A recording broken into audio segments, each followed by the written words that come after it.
Good morning, Bhante Mudito, Ajahn Mudito. Good morning, everyone who is present here in the hall as well as online. Ajahn, for those who do not know Ajahn Mudito is currently residing at the Newbury Buddhist Monastery, but he is from the Buddhist Monastery in Western Australia. And Ajahn Mudito will be giving the Dhamma talk today as well as tomorrow night, Monday night meditation, which will be live streamed.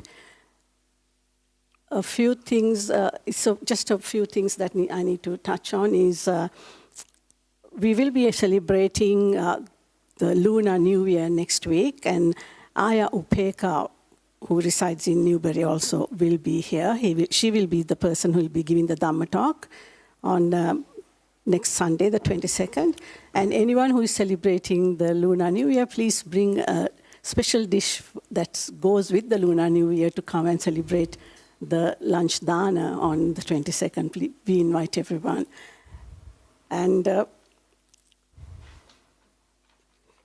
on Tuesday, on coming Tuesday, the day after tomorrow, it will be the guided meditation will be led by Brendan Payne, he's a lay person, and that will not be live streamed.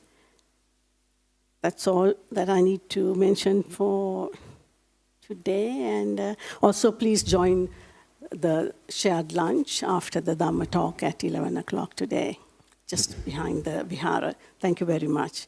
And it's time for the 5 precepts now. Thank you.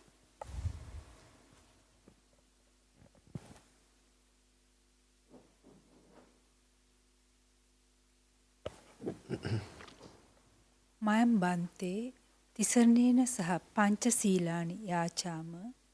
Dutiyampi Mayam Bhante, Tisarnena saha pancha silani yachama. Tatiyampi Mayam Bhante, Tisarnena saha pancha silani yachama. Very good.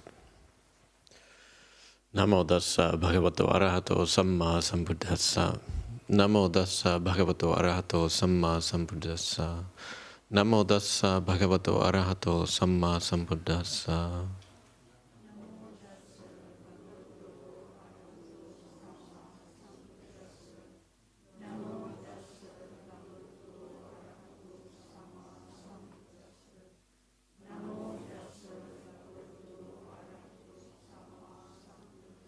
Buddhang saranang gacchami. Dhammang saranang gacchami. Sanghang saranang gacchami. Dutiyampi Buddhang saranang gacchami. Dutiyampi Dhammang saranang gacchami. Dutiyampi Sanghang saranang gacchami. Tatiyampi Buddhang saranang gacchami. Tatiyampi Dhammang saranang gacchami. Tatiyampi Sanghang saranang gacchami. Disaranagamana nittitang. And the next page, please. Panatipata veramani sikkhapadang samadhiyami. Adinnadana veramani sikkhapadang samadhiyami. Kame sumicha chara veramani sikkhapadang samadhiyami.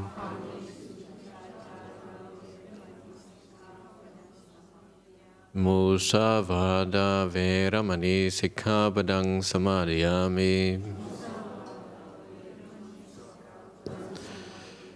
Sura meraya machapamadhatana veramani sikkhapadang samadhiyami.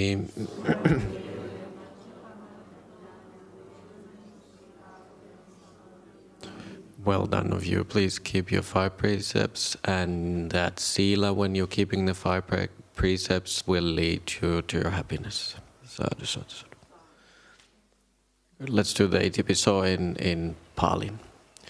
Iti piso bhagava arahang samma sambuddho Vicha charana sampanno sukhato lokavidu Anuttaro purisa dhammasarati Sata deva manusanam buddho bhagavati. And the next page, please. Sorry, my voice is really low. Yep, can you push it? Is it coming? Coming, yeah. Swakahato bhagavata dhammo Sanditiko akaliko ehipasiko opanaiko bhachatang vedidambo vinyuhiti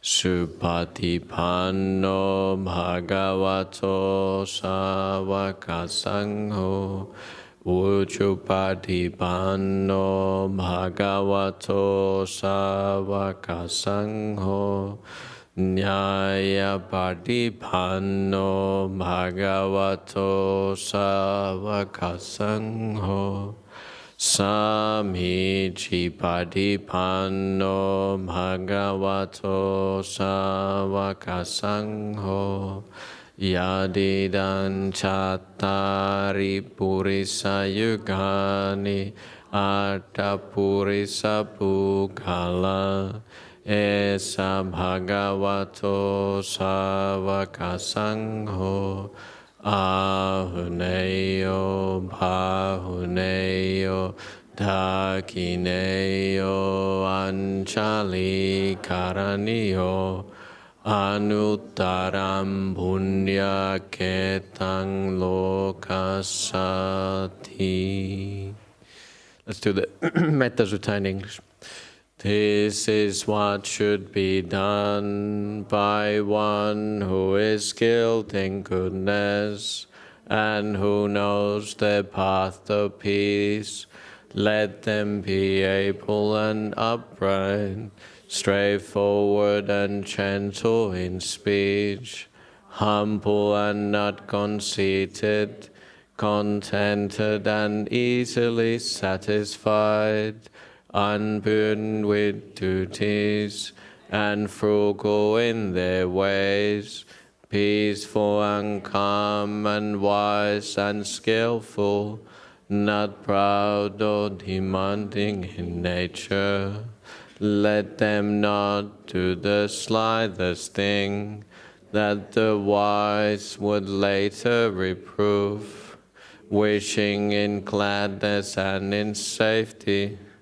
May all beings be at ease, whatever living beings there may be, whether they are weak or strong, omitting none, the great or the mighty, medium, short or small, the seen and the unseen, those living near and far away, those born and to be born, may all beings be at ease.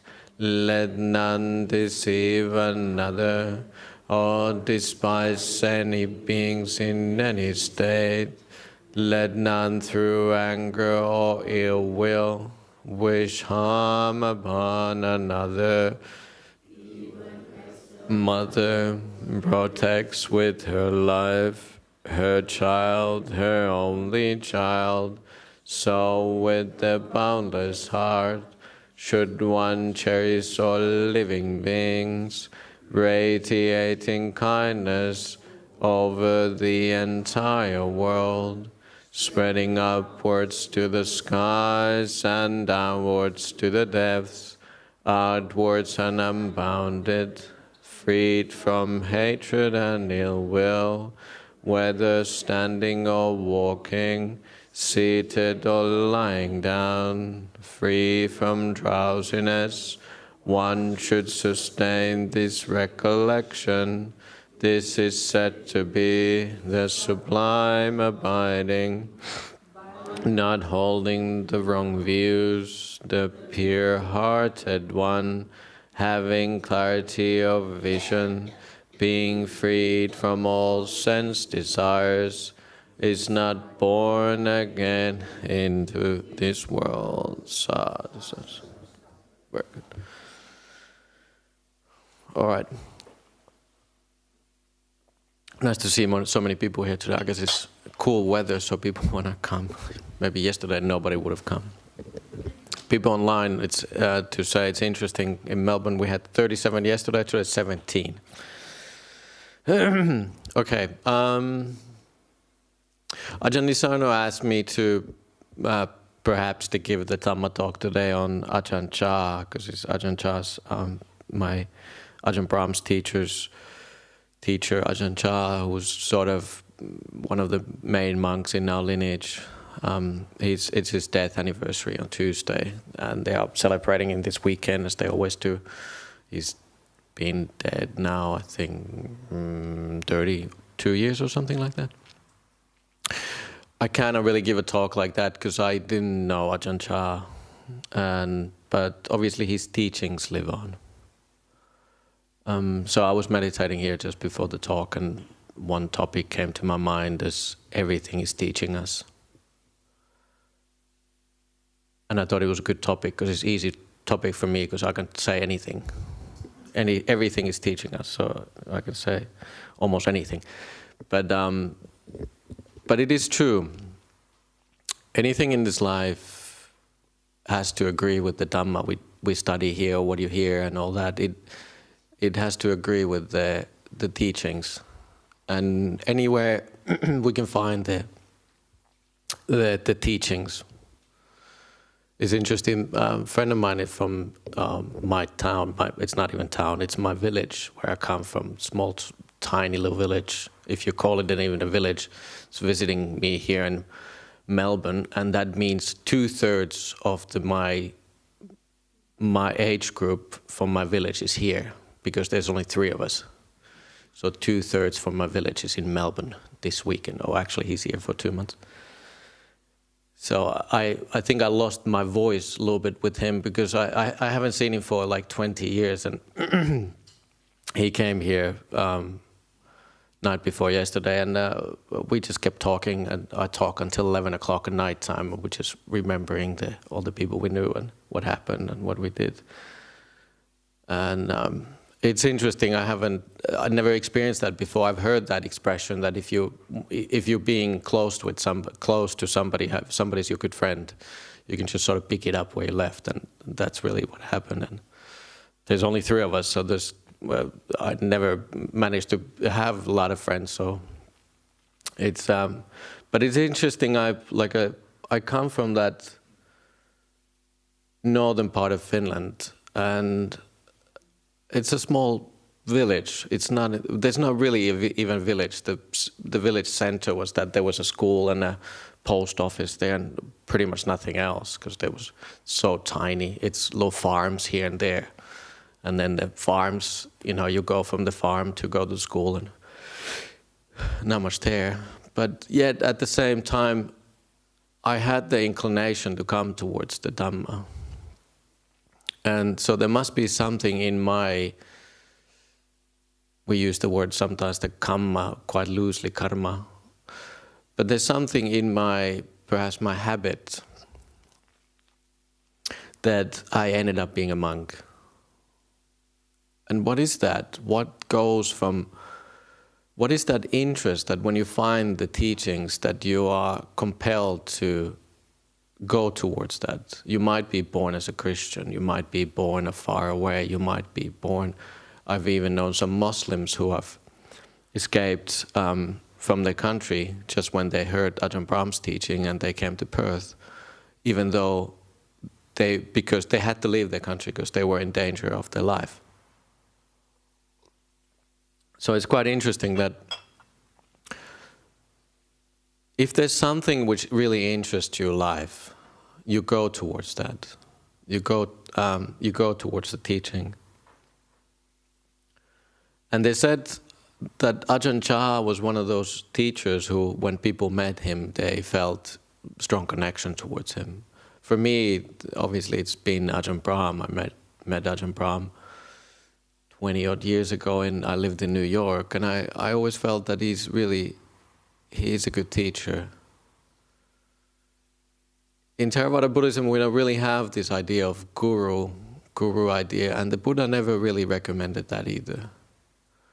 The Buddha himself never tried to amass a lot of followers. People just started to follow him, and there's actually an interesting story in one of the suttas. There's this old monk comes to talk to Buddha and said, "Oh, can you give me the teachings in short, and then I'm old, I'm advanced in my years, and I'll go then diligently. I go and practice in the forest." And the Buddha said, "Everybody tells me that, give me just one teaching, and they just keep following me around everywhere, asking more and more questions." But the monk said, "No, just please give me the teachings in brief, and I go and practice." And he did do that. So even at the time of the Buddha, a lot of people started to follow him, and it was a bit of a burden for him. That's what it seems to be in the suttas. And it's interesting, quite often even the tradition is that we put Buddha into this pedestal, and yet he was just a normal human being. So I think we undervalue the idea how important it is that we have the respect towards teacher and the Buddha, but it should be more like the Pali word is the Kalyanamitta, and that's what the Buddha recommended, good friend. And in that sense, the Buddha was the first Kalyanamitta. And then it was, for some people, it was Ajahn Chah, and for some of us, it's Ajahn Brahm. But it's all in every one of you. You are a good friend if you practice. And that's one of the reasons why you should take the 5 precepts and keep the 5 precepts mindfully, be a good person, be a kind person. Mindfully live your life, because that's your practice. And that's what you give to others. And since it's actually Ajahn Chah's quote, I started with that perhaps the topic is going to be that everything is teaching us, and that, as far as I remember from hearing from Ajahn Brahm, that maybe I read it from one of his books, that he said that everything is teaching us. That was Ajahn Chah's quote. And he was always a very direct person, apparently. He comes from, like I did, he came from that northeast Thailand, that small village close to where he actually then settled down. And he was just a village kid, and he apparently showed in his manners. There's even when somebody's really... I like the idea that you're on the path. If you practice something, you get skilled at it, you get good at it, but it doesn't mean that you become a doctor, or you become a nurse, or you become whatever mechanic or something, that you change. You went to school, you went to architect school, or you went to school to become a doctor or something, but it really didn't change your character, right? There's certain things you took on board from that schooling. And it's the same way people think that if you become a monk, you become further in a path, you've walked the path, you somehow change. So it's interesting, you quickly see when you come to the monastery and you see, you live amongst the monks, or if you're a nun, you live amongst the nuns, that we all have very distinct characters, and they are shaped from your childhood, they're shaped from your experiences, your family and all that, and it becomes very apparent that this is what this person is.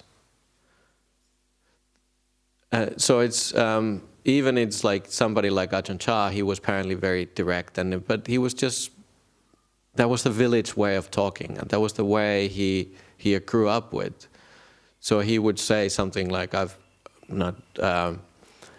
there was when he was just about to, he was getting really sick, and he gave a big talk in the village.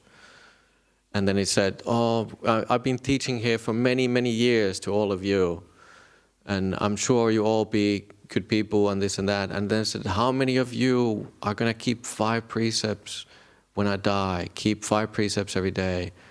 And there was like 500 people and like 10 people raised their hands. And he said, you're all dog shit.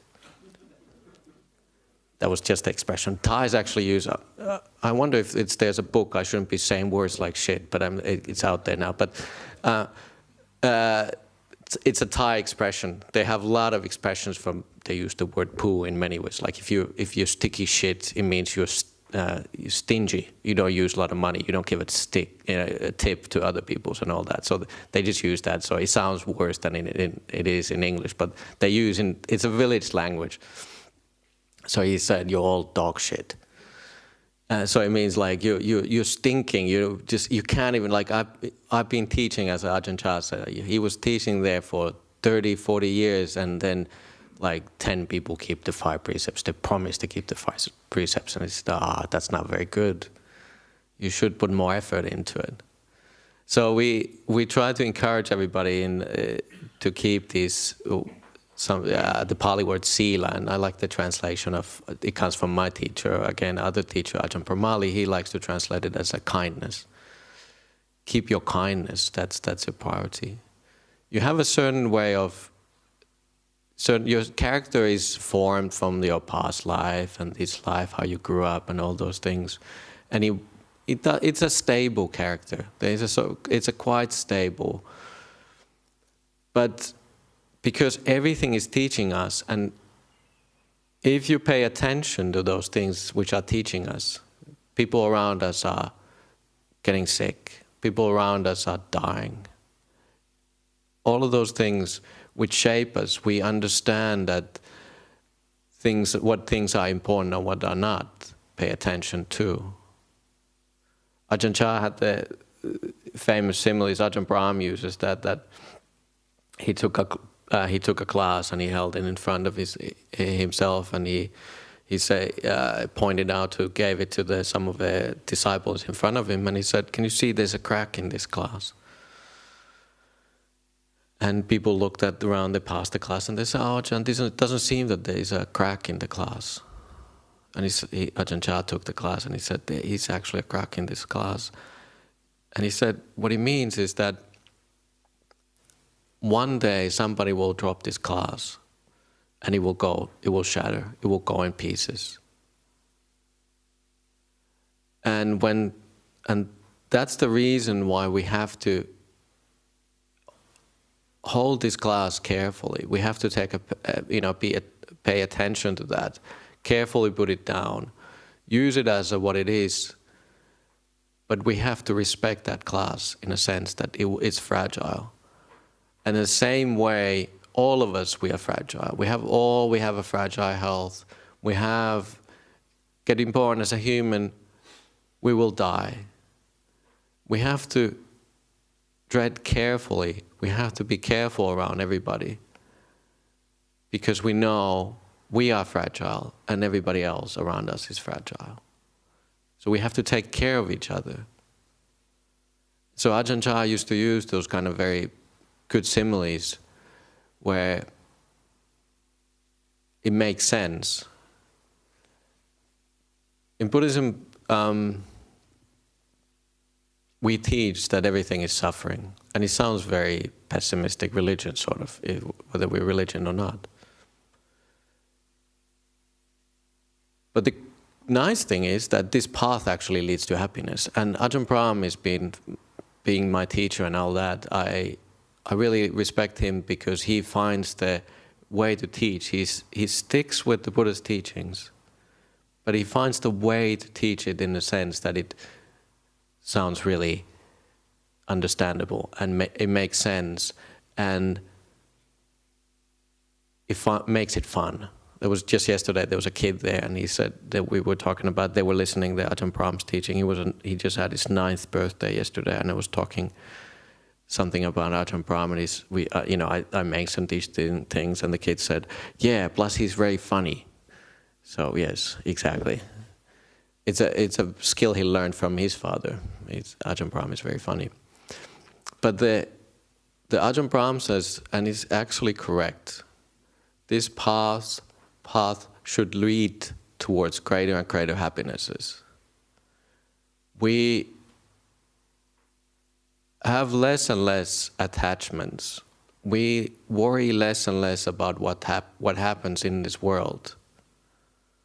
We understand what's worth of paying attention to and what's not worth of paying attention to so much. Sure, we have to do the work, we have to take care of family, we have to do all those worldly things. But how important are they? Where do they lead? Ajahn Brahm has this simile I remember already early on when I started listening to him when I lived in New York. And he used to always say that, you want something, you really want it, you want to buy something, you really, really need this, you really think this is important for me. And when you get it, it gives you happiness for a while, but then the happiness disappears really quickly. And Ajahn Brahm has this thing where he says, and then what? And then what? No, it's everything in life. And then what? Oh, I just go through the school and then I just get a job. And then what? Oh, I just get off this work when I'm working. I just get it out of the way. And then what? I just work really hard and we earn a lot of money and then I retire. And then what? And then what? Be careful that the whole life doesn't become, and then what? We're always trying to get things out of the way. But the thing is, everything is teaching you. Every moment is as important than it's more important than running towards something else. We're always living in the future, Ajahn Brahm says that. And it's true. I have really the same tendency. I just want to always rush, get things done, and I want to go back to my hut. And then what? Then I'm restless when I'm in my hut. And then I want to get rid of the restless. And then what? There's always something. That moment is important. That moment of restlessness is important when you're meditating. That moment of having to deal with the talking mind is as important as anything. If you give it your full attention, that endless chatter in your mind, whatever it's telling you is as important as anything. That is actually the practice. To be able to be with that person, whoever that little person is in your heads, is the practice. You don't know, most of you don't know what jhana is, in all honesty. It's one of the big things in Buddhism it will happen, and it exists. Most of you, I would assume, you don't know what enlightenment is. I think I have a good understanding that it's most likely you don't know it yet. So what's the point of aiming somewhere you don't even know what it is? What you do know, all of us, we know what contentment is. We all know what calmness is. It's that moment when I'm just happy to be here. It's almost like that moment when I was talking with my friend and the time just slips and we talked until 11 o'clock at night time in here in our kitchen. And it's just time just flows and all that. It's that kind of moment where you're just there, things happen. Aim for that. Aim to have more and more calm in your mind. Ajahn Chah had this thing where, since that's sort of the topic, one of his similes was that when you go to a forest and you sit down and be very, very quiet, the animals, and his simile was that you go and meditate on next to a still forest pool. And that's, I think, it is one of his books, the translation. And he said, when you're really, really quiet, let the animals come to that still forest pool. And if you're really careful, there will be animals coming which nobody ever told you they exist. And he used words like magical animals. And it's a quite interesting simile. It's almost like a simile to nimittas, to jhanas. They will happen. There will be magical things happening in your mind. Just hang in there. Don't do anything.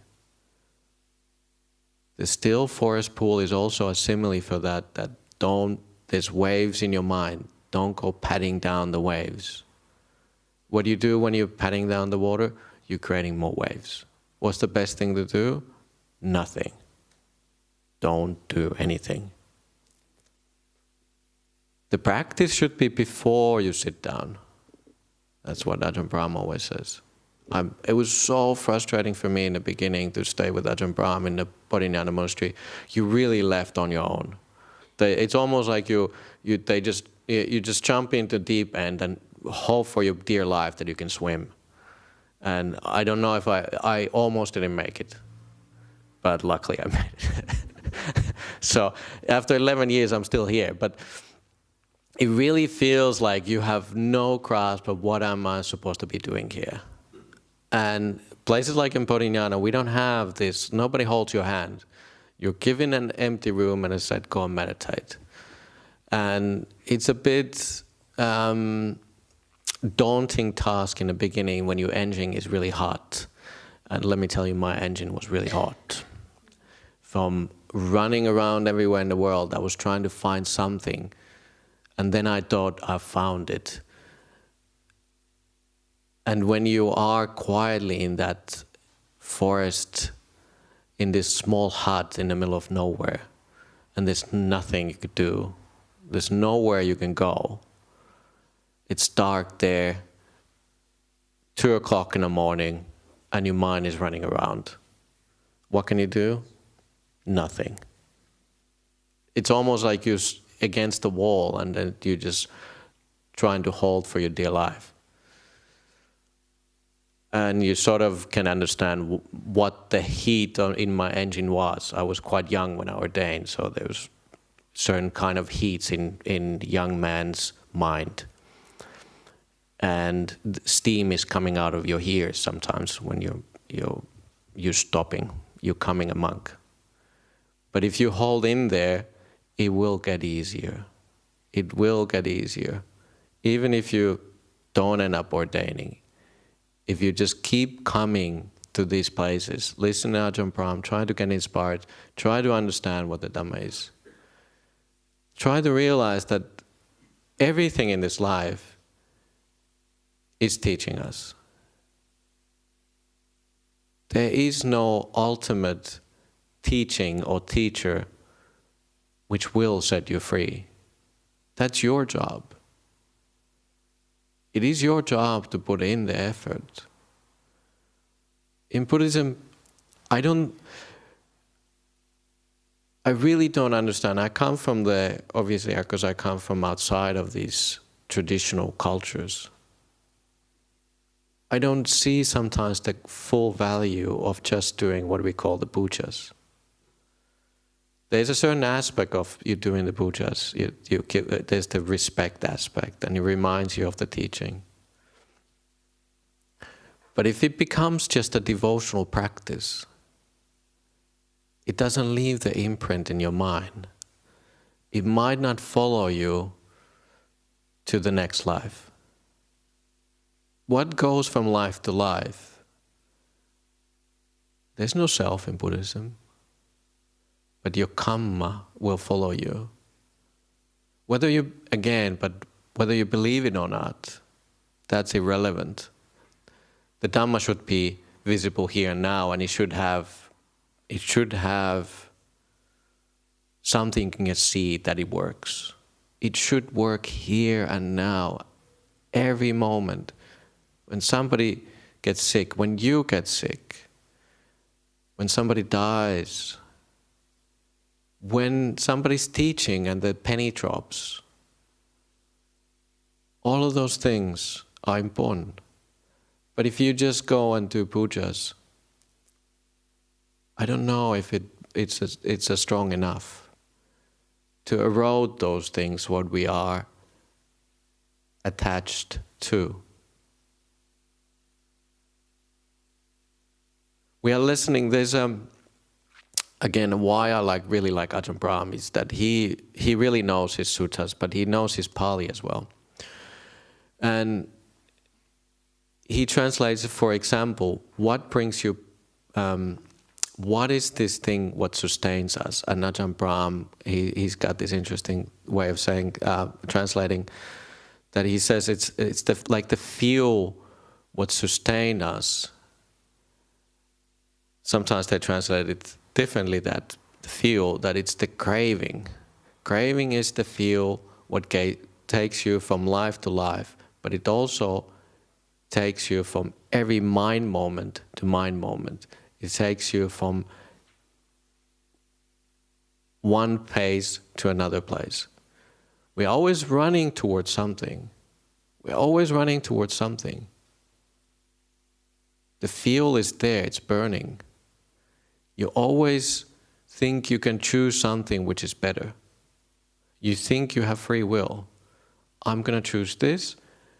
And every time you choose something, the reason behind it is lessening your suffering. You think. But ultimately, doesn't really make that much difference. And the more you choose, it is actually the worse it gets. Stop being so choosy. Stop being somebody who is always looking for something. But please keep looking for the Dhamma. Keep looking for the teachings. Try to understand it. Putting in the effort. And you will find it, even if you get born far away. You will find the value in this. You will find the peace. It's inside of you. And even no matter what happens, it doesn't affect you anymore so much of those past traumas. Whatever you have now, it's less and less and less and less. And that's the value of practicing.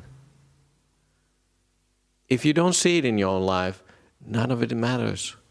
If it's just a devotional practice, there's a faith, or something will come after this life, there will be reward, it's not good enough. And it's not the aim that you will reap the reward in some point in the future. Be careful with that. Don't think that there will be something waiting for you. Something good will happen. No, the goodness should be here. It is here and now. It should be visible. It should be something you experience slowly, slowly here, and that is the practice. And if you keep at it, it will happen. All of these things we teach here, I thought the word of the Buddha here for the Christmas time, and you keep hearing it, put the effort in, be quiet more and more in your own mind. Keep looking at what is that little person in your mind telling you? What is it telling you? Don't try to push it away. Be with it. Be kind towards that. It's telling you something, but if you ignore it, it will start manifesting perhaps like a disease. It will create a lot of problems to you if you don't pay attention to that. Pay attention to that, but be kind towards that. That becomes the practice. That really is the practice. You have a different makeup. You have a different voice in your head than I do. And everybody else has a different voice. You have a different problems in your life. I thought I was a very normal person until I started looking in my own mind, and I realized, well, maybe I'm not so normal. it's very easy to see outside the faults on other people. It's very easy to see that they should change in some other way. But we can't even change ourselves. And remember that, don't try to change yourself. Don't try to somehow get rid of those problems. We learn to live with them. The inner world really is the more important world. There's nothing out there really which is going to liberate you. It's in your mind and in your body. I like another teacher from my tradition, Ajahn Brahm. I went to live with him, stayed with him for a while, a couple of years ago, and he's got this simile where he says, studying the world is endless. Even studying intellectual pursuit is endless. It's never going to end. You can find anything in this world and pay attention and keep studying and studying, and then take another interest and keep studying and studying. It's endless, and you can see that. But Dhamma, studying Dhamma has end. And I like that. This is a path where you can find the end. Whatever that is. We don't know, perhaps. Most likely you don't know what it means. But it has a taste of freedom. The Pali word for that, what the Buddha used, is the vimutti rasa. It has a taste of freedom. And you have the ability to taste it. It's that moment when you realize, I would have reacted a lot stronger if I have not put in the effort to be kind. That's the freedom, that moment when you realize, yeah, it works, this is good. And then that will lead you more and more freedom. Taste of freedom.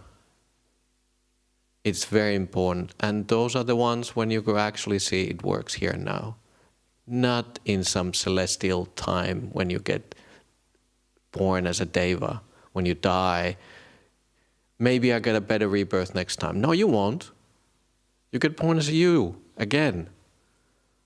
Maybe in a different body, maybe a slightly different mind, but you're still there. It's the same you following you.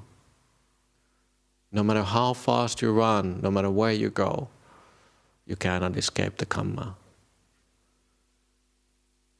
There is no place in this world, next lifetime even if you don't believe that, you are there. And if your aim is not to learn to live with that, then you keep running. We all keep running, and that's the word for samsara. So find the mind and body of your own. Be an island to yourself. Rely only on yourself. Listen to the teachers, get inspired from the teachers. We have teachers for a while. Fortunately, it takes a long time to really be a good teacher. It takes a long, long time to practice. Like Ajahn Chah, he really didn't have this heyday, it was quite short. And one of the things which he regretted at the end, Ajahn Brahm has a really soft memory from that. I think he was assisting, because monks, senior monks have assistant usually. And one of the things what Ajahn Chah regretted in his life with Ajahn Brahm was his assistant, or really nearby there one time, and Ajahn Chah said, I built too many monasteries, but I did not build monks. That was his greatest regret in life. So for us, we're building a retreat center now, but we are building the retreat center now for you to come there. It's for you to come there to practice. put in the effort when we'll finish the retreat center in, I hope in July, August, something like that. It will be there for years and years. And the reason to build these, we don't build halls, Ajahn Brahm says, we build hearts. But we need the halls for the hearts to grow. So when it will be finished, your job is to come there, to our retreat center, get inspired, find the calmness in your mind. Put in the effort. And the effort is it's not like we are going to running marathon every day. The only thing you have to do is be happy. That's your job. Happiness. How difficult is that? It's not difficult if you start finding the key things, what actually makes you happy. And that's why we have similes for happiness. We use words like contentment. How happy it is to be content. But if you never pay attention to contentment, this is what it is. I'm sick. I can still be content. Somebody died. I can still be content. I can find the happiness from the memories of that person.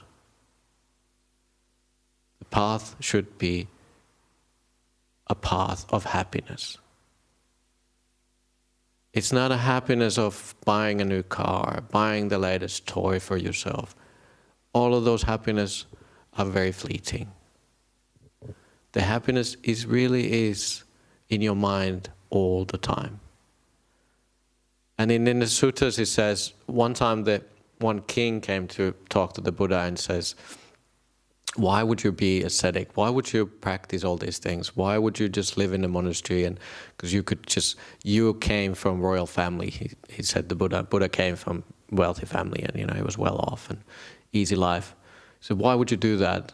You had easy life. And the Buddha said, how long can you, as a king, how long can you really sustain happiness? Half a day, 1 day, 2 days. Can you do that as a king? As a king, you would think it's a nice life, right? And the king said, no, well, it's here and there, this little happiness, but there's always somebody who's going to come and bother me. There's always decisions I have to make. Life is difficult as a king. Sounds easy. Everybody wants to be a ruler of something, but there's always problems coming. So the king said, no, not a long time. And he said, well, how long you as a Buddha, how long you can have happiness? The Buddha said, well, I can have happiness all day. Not just all day, I can have happiness as days. I can just have constant. I think he used even the word bliss, which we could translate in English, bliss. Really, really high happiness for 7 days straight. Perhaps that's a little bit too much for you.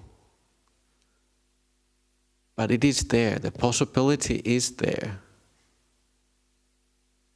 The path is the path of happiness, contentment. I can see what's happening in your mind. I can be content and happy with it. Don't let the world control your happiness. Don't let other people control your happiness. Let you control the happiness in your own mind. Don't go chasing it somewhere else. It's not outside world. It won't be somewhere. It's not something then what? Then what? It's now what? Maybe I should have a saying. Ajahn Mudito just invented a new saying. Now what? Doesn't sound like a very inspiring. But so everything is teaching us, and you know it. You intuitively, you have an intuition in your own mind that's exactly right. You have the keys in your own mind for the happiness. We do have it, and it's not that difficult. We just keep at it. See what's happening in our mind. That's the practice. And relax. Relax. Nothing to do, nowhere to go. What should I do? Nothing. Be kind. And I think I have nothing else to say. I've used so many words this last week that thank you so much. Sukhiyat.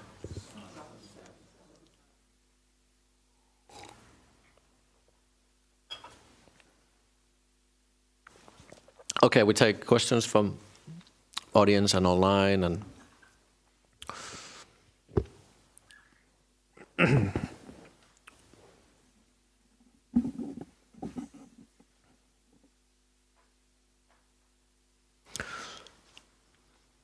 should we take one question online first and then we...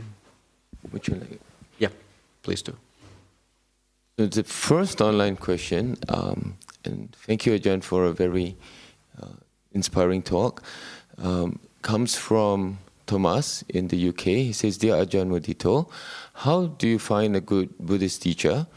And are there many differences between different Buddhist monks and teachers?" I think this is inspired by the discussion about Ajahn Chah and different teachers. Right. Yeah, it's an interesting topic. How do you find it? Like I said, there's not really a perfect teacher that's it's gonna exactly be one teacher. It should be, if you look at it really, like I said, you probably forgot by now, but if you consider it like a Kalyana Mitta, if you consider somebody like a good friend, like a precious friend, then the idea is a little bit different. Don't look at it as like it's going to be like a guru. There's going to be a guru's words, which are just, exactly right. If you look that way, the way the Buddha recommended how to find a teacher is you have to live with them. And it's actually true. You cannot really know who is a good teacher until you really live with them for a long, long time. Until you sort of have to take it as trust. And it's interesting sometimes. Other traditions, there is the idea that you have really a one teacher. The Buddha never said that really. A lot of you know here, there's the famous chant we do, and it goes, Samanana Natassanang etam mangalang uttamang. It's from the Mangala Sutta, Mahamangala Sutta. To see samanas, it's highest blessing. The Buddha didn't say to see the great teachers or something. He said to see samanas, to see ascetics, to see teachers, however you want to translate that. That is the highest blessing. If you never go and see the teachers, or whether it's online or see them live, put the effort, you're missing out on the blessing, on the opportunity. So let's not be too critical of some teachers are better than others, and I don't think he's a good teacher. Don't worry about too much of that. Take something from everybody which think you can apply in your life. Seeing someone as is the highest blessing. So don't think there is going to be ultimate teacher for you. It's obviously for me it's been very nice because it's such an inspiring way to live for me, to live amongst the Sangha, good Sangha, and Ajahn Brahm as the main teacher. But even for us, we have good monks here in Buddhist Society of Victoria. How to find a good teacher? Well, the good thing online is it's a very good place for these days. Whatever, if you're more inclined towards analytical ways of looking at things and all that, well, then you listen to somebody like Venerable Analayo. He lives in the United States now. He does a very technical suttas, and he compares the Pali and the Chinese and all that. Venerable Analayo, German monk. Pande Suchato from Sydney, again a very analytical mind. Ajahn Brahmali knows his Pali. More that kind of analytical way of looking at, and they have of course heart as well, but it's more scholastic way of looking at. If you're inspired from the stories and kindness and all that, for Ajahn Chah or Ajahn Brahm, obviously who's alive, whatever works for you, Just keep at it. Listen to anybody and everybody and take whatever you can on board. But really, you don't know who anybody is until you live with them. You know what your partner is like. You know how your mom is like. They don't just all of a sudden change because you live with them. That's how you know them. The same way to find a teacher. When you live with somebody, you know if they are the real deal. But if you don't, you just have to listen, take their teachings and practice yourself. So that's what the Buddha recommended. Yeah. Is there anything in the audience? Please ask me something. So once somebody starts, then the next one's full. Everybody's looking at each other. Right. I should ask a question.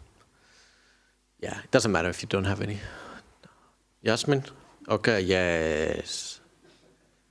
Somebody. You know what the Buddha said? If you want to be smart, you have to ask questions. I can see Yasmin is one of the... Bhante, more than a question. Yeah. I listened to a Dhamma talk by Ajahn Kalyana yesterday, and it really aligns with what you said. It's time for us to live the Dhamma. So we listen to the Dhamma, we hear the Dhamma, and all of that. So what you said was practicing even the 5 precepts is actually living the Dhamma. Right, yes. Okay, thank you. Yeah, that's it. Practicing. Yeah, what is practicing? Yeah. Live the Dhamma, But what is the Dhamma? Live the Dhamma. What is the practice? Well, it is exactly right. Keeping the 5 precepts. That is the practice. Everything becomes practice. You try to have a kind speech, and speech which is something others want to hear, and which actually helps others instead of divides, and all those things. Everything, it becomes part of the practice, and then leaves the mind clean, or leaves the mind at ease. You don't have to doubt yourself. We don't have to please everybody. I have the tendency as well. I tend to please, and I feel guilty if I don't cannot give enough. But then I just have to see that, well, okay, it doesn't seem to be the mind wants to engage. I think a lot of women tend to have the problem of pleasing, and I think it leads to a lot of problem. It doesn't mean that you're not a kind person if you don't please everybody. So please don't do that. It's like, no, I just don't have the energy, and just that's good enough excuse than any. Just say sorry. That's it. I don't have more time to do things, and you don't even need to go asking forgiveness from everybody. Just realize that these are my boundaries, and that's good enough. There was an interesting story, since we're sort of talking about the Ajahn Chah, that there was one lady he came to from the village, and he said, asked a question from Ajahn Chah. He says, at the marketplace, I think she was the sales lady, and she was selling something, and then there was this, people were abusing him because apparently she was a practicing Buddhist, and they were trying to use her to trying to get things cheaper from her. And Ajahn Chah said that, no, that's not the way. It doesn't mean you're a Buddhist, practicing Buddhist, that people can just walk over you. It doesn't mean that you can just always keep everything for very cheaply and all that. You have to make a livelihood. You have to take your stance. You're kind towards yourself because you're taking a stand. It doesn't mean that we don't help others. It doesn't mean that we are not trying to be kind towards others. But you realize these are my boundaries, and this is my sales price. This is how much I'm worth. You have a limited time, and in that sense, the time is money as well. You have to take time for yourself. Value your own time. Value it. It's very, very important. Don't just go running around trying to take care of everybody else. Right, okay, anything else? There's a question online. I did a couple of comments as well. I think they are related. But I will read this one from Maria in Queensland. It said, hello, thanks for the talk. And is it possible to follow the Buddhist path in an isolated community such as the one she lives in Queensland by going online and using the resources you provide? And I think ties to another question about where do you find a teacher and whether you can use the laptop monastery. Well, I guess you have to. Yeah, that's a nice. I've never heard the laptop monastery, but yeah, I like that. Yeah, it's good. Yeah, no, well, of course, I mean, I'm sure all of you who hear, you find that when you go and do something in a city center or you come to a monastery, it has a different impact. You could have just stayed home today, listened to this talk online, but it doesn't have the impact. It doesn't. And it's interesting in the retreats, when somebody actually gets good meditation amongst the group, everybody else starts reporting that they had a good meditation that time. So there is this group energy which we all create. And that for me perhaps as well, because I'm lived with Ajahn Brahm for so many years, there's a tremendous energy he just brings to the monastery. Just that to live with him, there's a tremendous value in that sense. But it is, well, I mean, it's so much easier now. We don't physically have to come here. It makes a difference, but the laptop monastery is second best, I think. But it's not there yet. I don't think it works as well. So we will, on a retreat center as well, we'll Sri Truth is trying to do the best of his ability to make it so it's looks very interactive for everybody looking online and all those things, and we try to make it so it works well like that as well. But I don't think it's going to have that strength. But you have to use it because if you don't have anything else. But I mean, take a break. If you have a Christmas break or Easter break is coming, so try to go a retreat in Janagro. Try to come to our retreat center when it's done.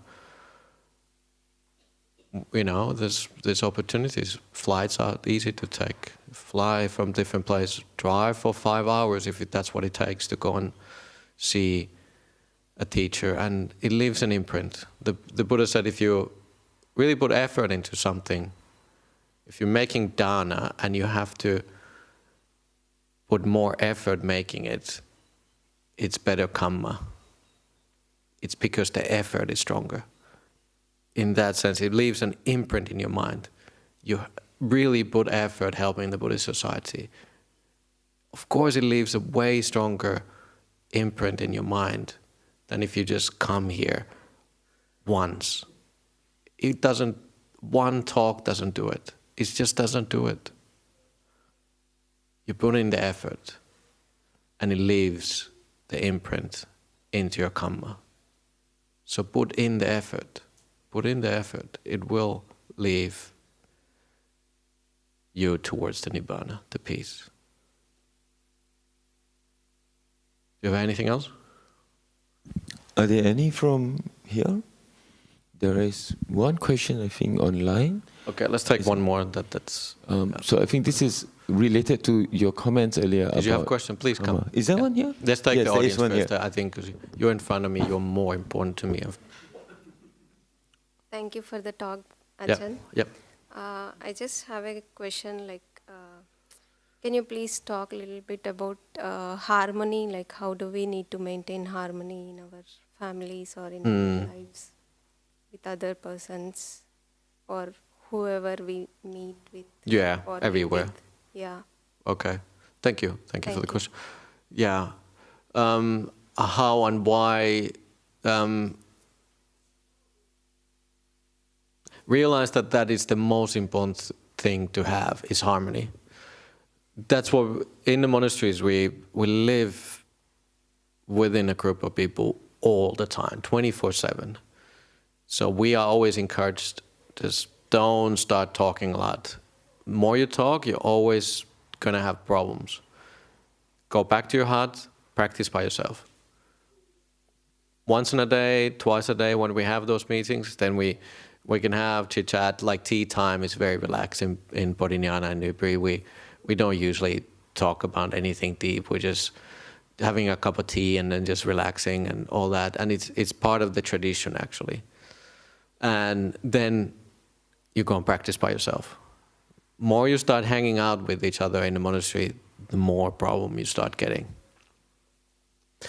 I think it could go with the family as well. So have your own time. Try to realize that your own time is important. It is important. Another thing which is with the harmony is don't look other people's faults too much. You cannot change yourself. How can you change others? No matter what it is. Concentrate on the good parts of the other person. If you think you can help them, you come from a place of loving kindness. Not from the place of greed, not from the place of hatred. Look into your own mind. I need to help this person. Are you coming from a place of kindness? Are you really trying to help this person? Or are you coming from a place of almost like a hate, greed for yourself? If this person would just stop behaving this way, my life would be good. You're coming from a wrong place. Always come from a place of kindness. And one thing which is Ajahn Brahm always tells us in the monastery, which is more important, that you are right,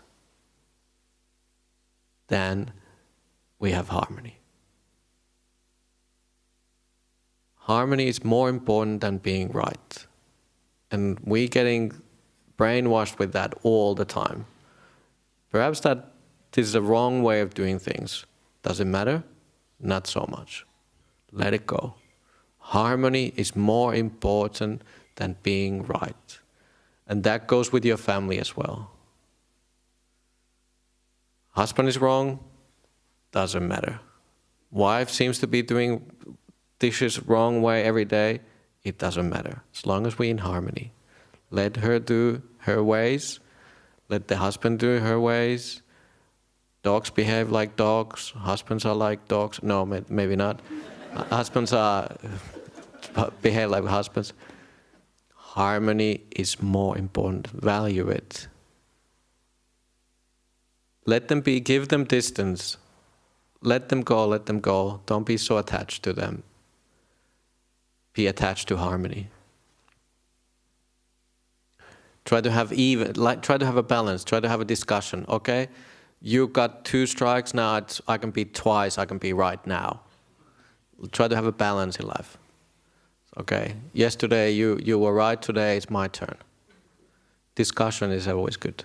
Discuss, but value it. If you don't value harmony, you are trying to be changing the world.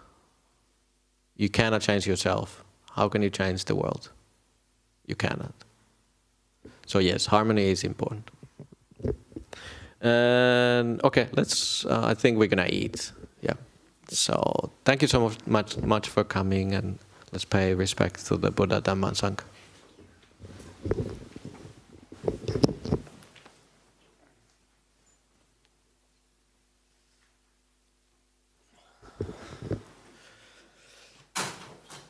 Arahang Samma Sambuddho Bhagava Buddham Bhagavantang Abhivademi